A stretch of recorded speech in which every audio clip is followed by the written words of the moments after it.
नमस्कार साथियों, बीए प्रथम वर्ष हिंदी साहित्य क्लास में आप सभी प्रिय विद्यार्थियों का स्वागत है। हिंदी साहित्य के उद्भव और विकास के बारे में अपन पढ़ रहे थे। भाषा के बारे में अपन ने जानकारी प्राप्त की थी। भाषा भाष धातु से बनी है, जिसका अर्थ विचार यानी अपने विचारों को अभिव्यक्त करने, विचारों को आपस में आदान प्रदान करने का सबसे सशक्त माध्यम भाषा है। और इससे पिछले वाली कक्षा में अपन ने भाषा की विशेषताओं के बारे में भी जाना था, यानी भाषा की विशेषता अपन ने देखी थी। भाषा अर्जित संपत्ति है, यानी लोगों के द्वारा, अपने पूर्वजों के द्वारा प्राप्त की जाती है। अनुकरण के द्वारा भाषा सीखी जाती है। सामाजिक प्रक्रिया के द्वारा भाषा सीखी जाती है। भाषा का अंतिम स्वरूप नहीं होता। यह भी अपने भाषा की विशेषता के बारे में जाना। भाषा परिवर्तनशील है, क्योंकि यदि भाषा परिवर्तनशील नहीं होती तो काफ़ी पिछले समय वैदिक संस्कृत, लौकिक संस्कृत, वही भाषा चली आती है अगर परिवर्तनशील नहीं होती। भाषा का मानक स्वरूप निश्चित होता है और भाषा हमेशा कठिन से सरल की ओर जाती है। अब आज हम भाषा के प्रकार, भाषा के मनोवैज्ञानिक दृष्टिकोण आदि के बारे में जानेंगे। भाषा के प्रकार यानी भाषा विचारों को अभिव्यक्त करने का जो सबसे सशक्त माध्यम है, वो अपन ने जाना। भाषा के प्रकार,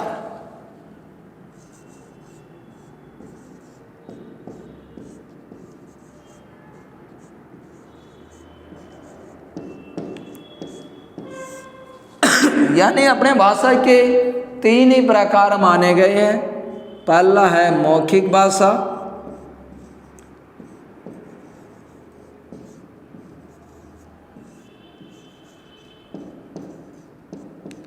यानी मौखिक भाषा बोलकर और सुन के प्राप्त होती है।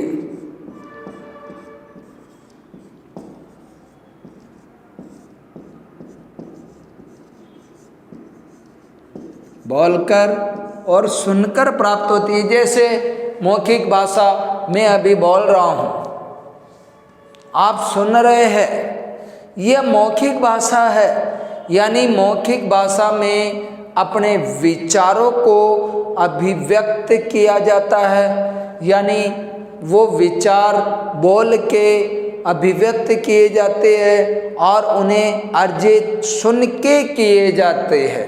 तो मौखिक भाषा बोलकर और सुनकर। अब मौखिक भाषा बोलने वाला एक भी हो सकता है, एकाधिक भी हो सकता है। सुनने वाले अनेक हो सकते हैं, एक भी हो सकता है, यानी सुनने वाले एक भी हो सकता है। जैसे अभी मैं आपको पढ़ा रहा हूँ, अब आप जो मैं आपको बता रहा हूँ वो सुन रहे हैं। अब मैं बोलने वाला एक हूँ, किंतु सुनने वाला हो सकता है वीडियो को एक ही देख रहा है तो एक ही सुन रहा है, एक से अधिक। जैसे कक्षा की बात करें तो मौखिक भाषा में बोलने वाला एक या एक से अधिक भी हो जाते हैं कई बार, और सुनने वाले एक और अनेक कितने भी हो सकते हैं। तो पहली है अपने मौखिक भाषा। दूसरी है भाषा के प्रकारों में लिखित भाषा।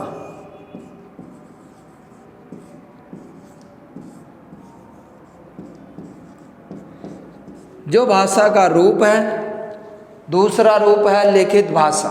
लिखित भाषा को लिखकर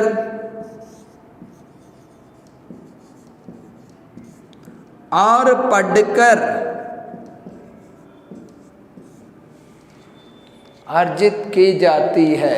जैसे मैंने यहाँ लिखा है, आप पढ़ रहे हैं, कोई भी पुस्तक है उसमें लिखा हुआ रहता है, अपन पढ़ के उन विचारों को अर्जित करते हैं, तो वो लिखित भाषा कहलाती है। तीसरी होती है सांकेतिक भाषा।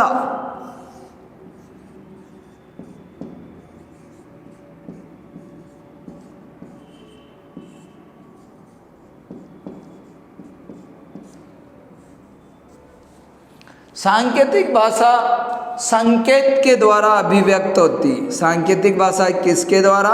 संकेत के द्वारा और समझकर।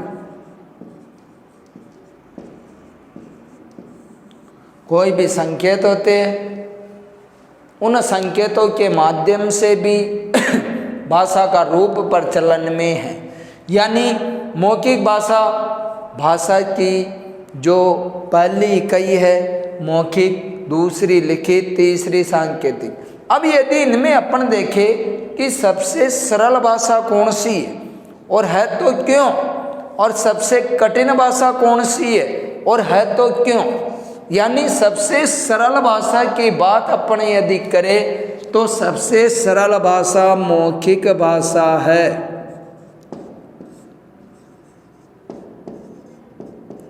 सबसे सरल भाषा मौखिक भाषा है। क्यों है? क्योंकि इसमें अपने विचारों को सुन के अर्थ अर्जित कर लिए जाते हैं। इसीलिए इसमें कोई भी अनपढ़ व्यक्ति भी है, अगर अपन उसे कोई भी सामान्य बात करें तो वो जो अपन कहते हैं उसे बोलकर अपन अपने विचार पर कर देते हैं, और जो श्रोता सुन के अपने उनका अर्थ अर्जित कर लेता है। तो सबसे सरल भाषा मौखिक भाषा मानी गई है। जब से सबसे कठिन भाषा की बात करें तो सबसे कठिन भाषा सांकेतिक भाषा है। संकेत निश्चित नहीं होते, क्योंकि प्रत्येक संकेत निश्चित नहीं होते।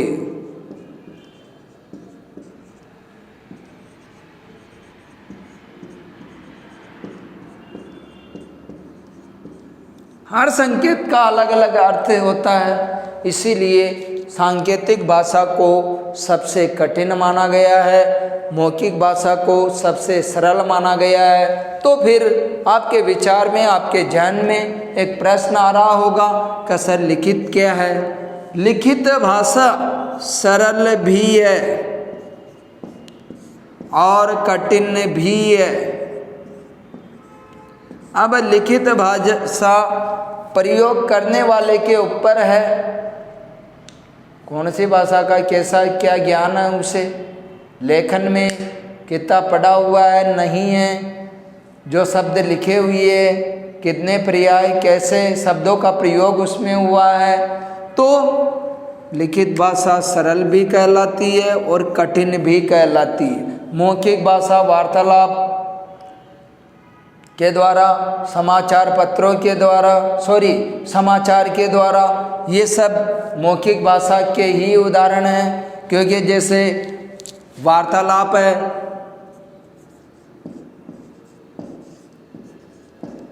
वार्तालाप में मौखिक भाषा का साक्षात्कार है।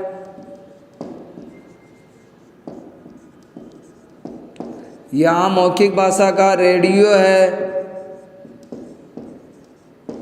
यहाँ मौखिक भाषा यानी नेताओं के भाषण हैं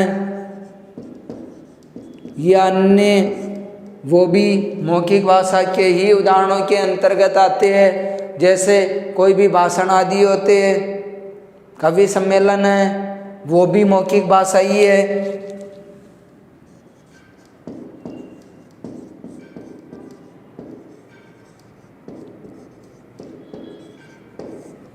ये सारे मौखिक भाषा के उदाहरण आ सकते हैं अपने सम्मुख। यानी वार्तालाप, साक्षात, रेडियो के माध्यम से समाचार, भाषण, कवि सम्मेलन, ये सभी मौखिक भाषा के ही रूप है। लिखित भाषा को लिख के और पढ़ के अर्जित किए जाते हैं। जैसे किताबें हैं, समाचार पत्र है,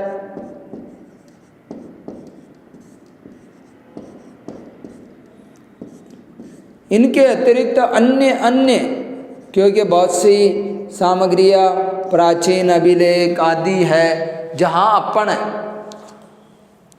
लिखे हुए को, यानी कहीं पे भी कुछ भी लिखा हुआ होता है अपन पढ़ते हैं, यानी जो लिखा हुआ होता है अपन उसे, जैसे अपन कहीं पे भी जाते हैं बाहर नगर महानगर आदि में, कहीं दूसरे गांव आदि जाते हैं अपन, वहाँ लिखा हुआ रहता है, अपन तुरंत उस लिखे हुए को पढ़ के अर्जित कर लेते हैं, समझ जाते हैं भाई ये वाला गांव है, जैसे जयपुर अजमेर आदि जहाँ से हम अनभिज्ञ रहते हैं। तो लिखित भाषा के अंदर किताबें, समाचार पत्र आदि। सांकेतिक भाषा में संकेत, स्थल आदि होती है। अब सांकेतिक भाषा में जैसे क्रिकेट की बात करें, क्रिकेट में एम्पायर के द्वारा जो उंगली उठाई जाती है, वो उंगली क्या एम्पायर कहता है कि खिलाड़ी आउट हो गया है? नहीं, उस उंगली के माध्यम से ही खिलाड़ी और सारे दर्शक समझ जाते।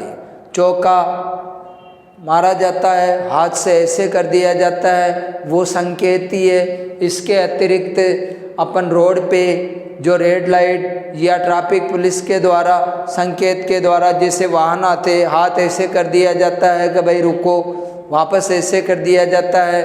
अपने भी विद्यालय जीवन में भी आपने देखा होगा, संकेत के माध्यम से बैठ जाओ, उठ जाओ, अपन हाथ से ऐसे करते हैं, क्योंकि हर एक जगह संकेत अलग अलग होते। और आपके हिंदी में तो संकेत के बहुत से उदाहरण मिल जाते हैं। कविवर बिहारी जी का नाम तो आपने सुना ही है।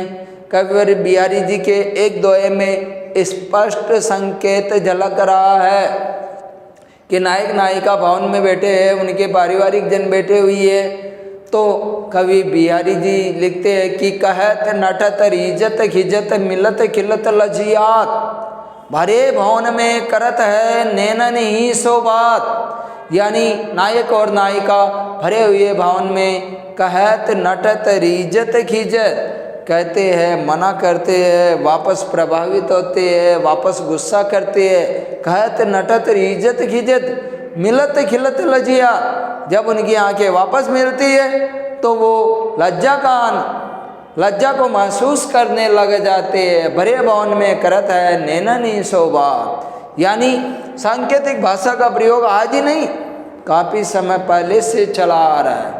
प्राचीन काल में सांकेतिक भाषा के रूप में, जैसे युद्ध आदि में शांति के प्रस्ताव में संकेत के रूप में श्वेत पताका आदि पहना दी जाती थी, तो वो संकेत एक तरह का सांकेतिक, राजा जो आपसी पत्र व्यवहार करते थे, खरीदा, यानी कुछ संकेत के माध्यम से। प्राचीन काल में पहले इतने लेखन की व्यवस्था नहीं थी, वर्षगांठ पे किसी भी रस्सी या धागे के गांठ लगा दी जाती थी, वही उसी के आधार पे आयु की गणना होती थी। तो हरे सांकेतिक भाषा का प्रयोग अपने व्यक्तियों में नहीं, जानवरों में, सभी में होता है। बस बशर्ते शर्त है अपन उसे समझ पाते हैं या नहीं समझ पाते हैं, वो सांकेतिक भाषा। तो मौखिक भाषा, लिखित भाषा और सांकेतिक भाषा, ये भाषा के अपने 3 प्रकार माने गए। अब इसके बाद अपन देखते हैं भाषा को सीखने के मनोवैज्ञानिक दृष्टिकोण, यानी भाषा सीखने के मनोवैज्ञानिक दृष्टिकोणों में जिज्ञासा, अनुकरण और अभ्यास तीनों को माना गया है। भाषा सीखने के मनोवैज्ञानिक दृष्टिकोण,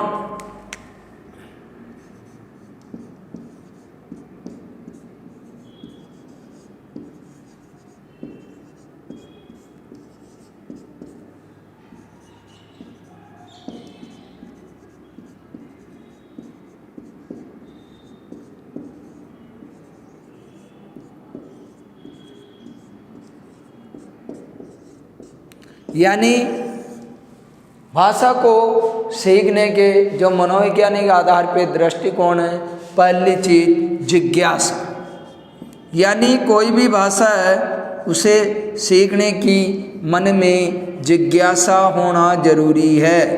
जब तक मन में, चाहे किसी भी क्षेत्र में लो आप, चाहे पढ़ाई के क्षेत्र की बात करें, अन्य क्षेत्र में कोई भी कार्य है उस क्षेत्र में, जब तक अपने को उसे सीखने की मन में जिज्ञासा नहीं है तब तक हम नहीं सीख पाते हैं। चाहे खेल हो, चाहे हर एक क्षेत्र का कार्य ले सकते हैं, तो जिज्ञासा का होना बहुत जरूरी है। अनुकरण के द्वारा, यानी अनुकरण का मतलब देखा देखी करके, अनुकरण के द्वारा भाषा को सीखा जाता है। बालक अनुकरण करके ही तो भाषा बोलना सीखता है, अनुकरण करके ही तो बालक भाषा लिखना सीखता है। तो अनुकरण के द्वारा भाषा को सीखा जाता है। जब तक बालक या अन्य कोई भी भाषा को सीखना चाहते हैं, अनुकरण जब तक वो नहीं करते तब तक भाषा को नहीं सीखा जाता है। तीसरा जो मनोवैज्ञानिक दृष्टिकोण माना गया है वो है अभ्यास।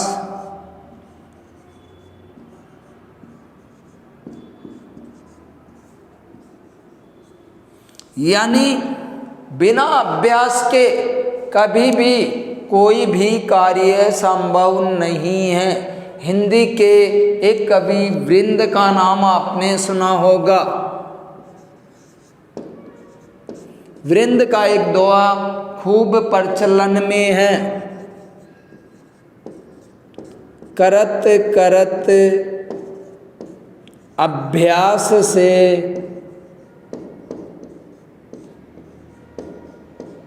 जड़मति होत,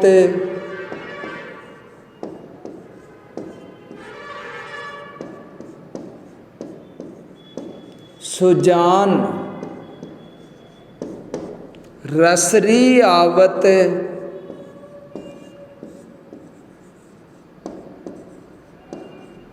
जात से सिल पर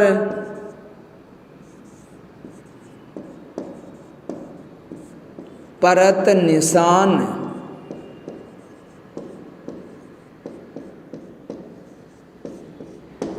यानी कवि वृंद के इस दोहे के द्वारा अपन अभ्यास के मनोवैज्ञानिक दृष्टिकोण, मनोवैज्ञानिक नियम उसकी पुष्टि कर सकते हैं कि करत करत अभ्यास से जड़मति होत सुजान।